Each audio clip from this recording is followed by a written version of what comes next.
Hey guys, Brett Weiss here. Welcome to another video. If you are new to the channel, please hit that subscribe button. It is super helpful. If you like retro gaming, you came to the right place.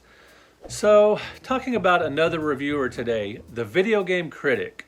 And 3 times he was dead wrong about specific games that I absolutely enjoy the heck out of. Now, if you've never heard of the Video Game Critic, you owe it to yourself to visit this guy's website. It's at videogamecritic.com, and he's been reviewing video games for a very long time. I believe since '99 or so. Like me and a few others, he's been writing about video games online since the '90s. So pretty cool. He's dead right on quite a few games. He roasts the X-Men and Super Pitfall on the NES like he should. He has written some stuff for my books. I've quoted him a few times in some of my books, and he's got an essay coming out in one of my forthcoming books. So he's a great guy, Dave Morozic, videogamecritic.com, a fine writer. He infuses anecdotes in a lot of his reviews. He's very insightful about the games he writes about. He writes about old stuff, new stuff, and everything in between. But he is dead wrong on 3 games, and I want to talk about that. Just having some fun today. Please support videogamecritic.com. Great guy, great website. But darn it, he got it wrong on 3 games that I really enjoyed. Was he really wrong? This is all pretty subjective, right? Yes, he was dead wrong about Space Panic, this fantastic game for the ColecoVision where you climb up and down ladders, digging holes in the ground to trap aliens. Then you cover up the holes to kill the aliens. Really cool, based on Universal's arcade classic.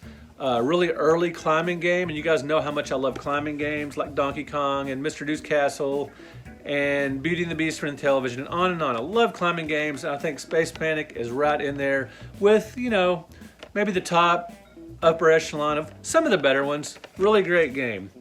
But the Video Game Critic gave it a D-. He calls it a generic platform game. And he does say dropping one alien onto another is a good strategy because you can kill multiple aliens.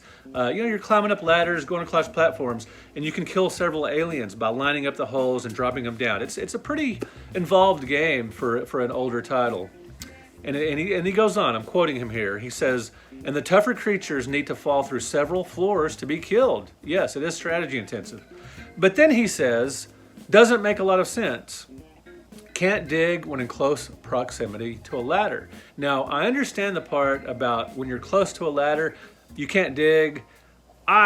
It's been forever since I've checked out the arcade version, so I don't know if that applies there. But on the ColecoVision, when you're close to a ladder, you can't dig. I don't know if that's a flaw or if that's repeating what the arcade game does, but I can see why he doesn't like that. But he does say the game doesn't make a lot of sense when he just got through talking about what's a good strategy. So I don't really get that at all. But then he closes out his review with, did not appeal to me at all.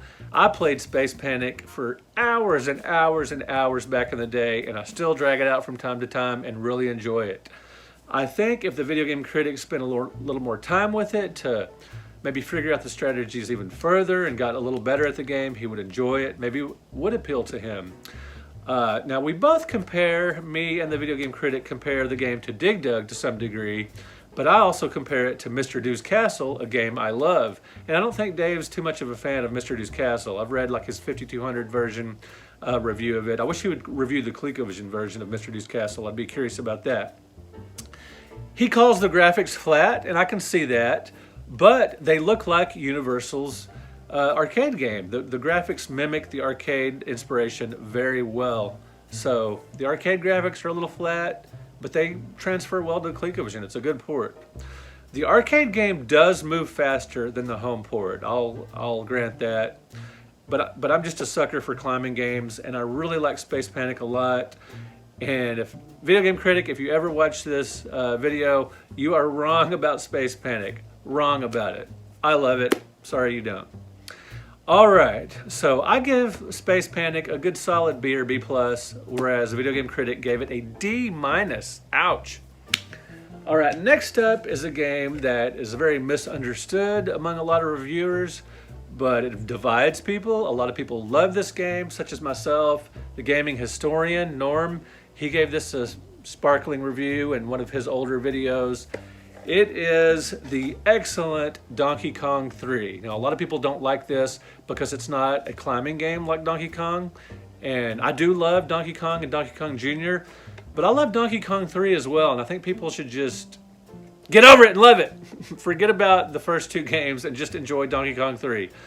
So, the Video Game Critic, so very briefly, if you've never played Donkey Kong 3, you guide Stanley the Bugman as he runs and jumps around platforms positioned at the bottom of the screen.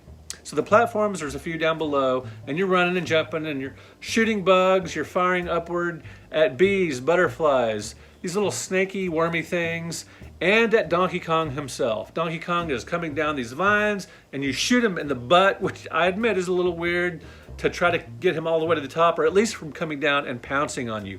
And you're protecting these plants down below, sort of a missile command element. Instead of protecting cities, you're protecting plants. This is a fantastic shooter. If you just think of it as something like Galaga, you'll enjoy it. Forget the Donkey Kong IP. Doesn't matter, it's just a great shooter. But the Video Game Critic gives this game a D-. He calls it, I'm quoting here, an ill-conceived abomination.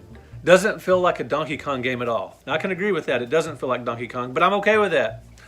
Then he says it's about as fun as drinking non-alcoholic beer, and that constantly tapping the fire button is hard on the wrist. Now, come on, Dave.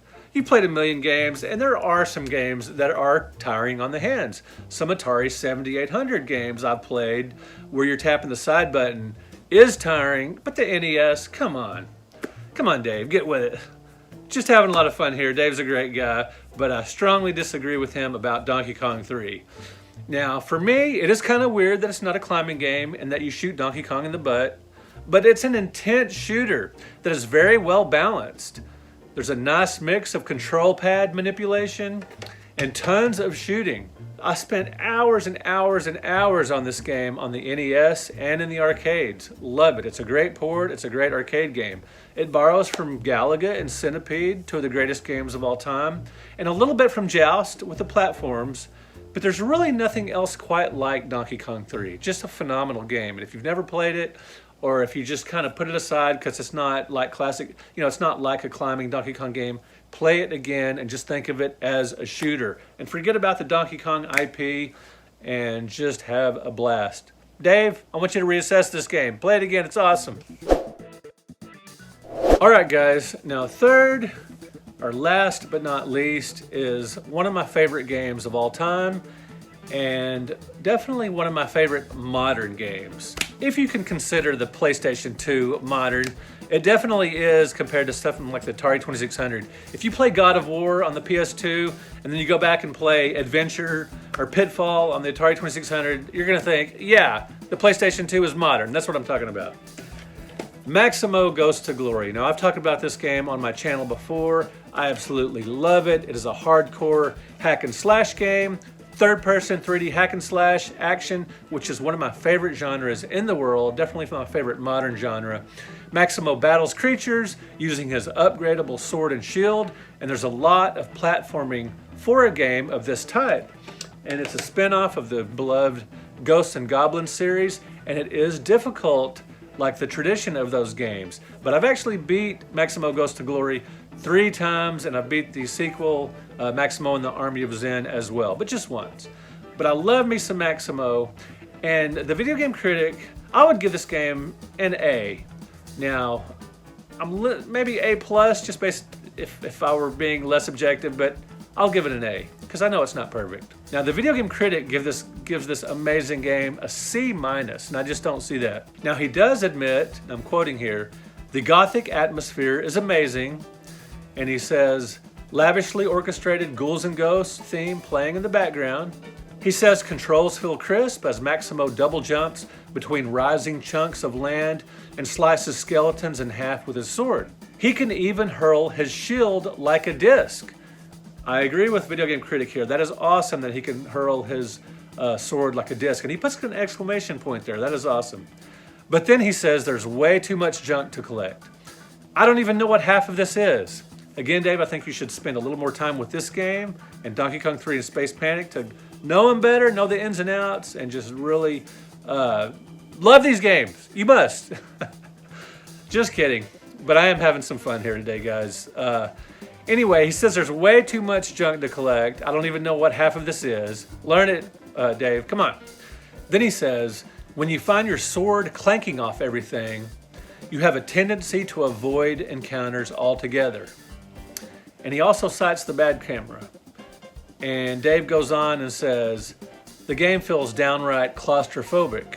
Saving is unnecessarily complicated. Now, I agree with this sentiment as far as the saving goes. You have to spend coins or something to save. It's been a while since I played it, but you spend some kind of money, coins or something, to save your progress, which is a little crazy. And it is kind of a complex, it's just not save points or something super simple. It's a little convoluted there. And then he says there's plenty to explore in this game. So you can tell that the video game critic likes this game a little bit. He appreciates the graphics, the music, the atmosphere, and the controls. But when he says when your sword clanks off everything, that's, you need to upgrade your sword and know what to hit and just learn more of the in and outs and strategy of this game. Now, I've done this before myself. I've played a game for maybe 30 minutes, a modern game that really needs more time than that to really figure it out, and dropped it before I really gave it a fair chance.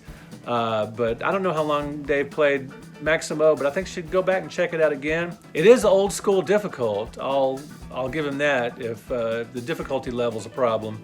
It is a tough game, but that's fine with me. And I'm not great at every game. I suck at Spy Hunter. I never could really do that well in Defender. But I killed it at Maximo, and a lot of it that's just because I played it so much. Phenomenal game.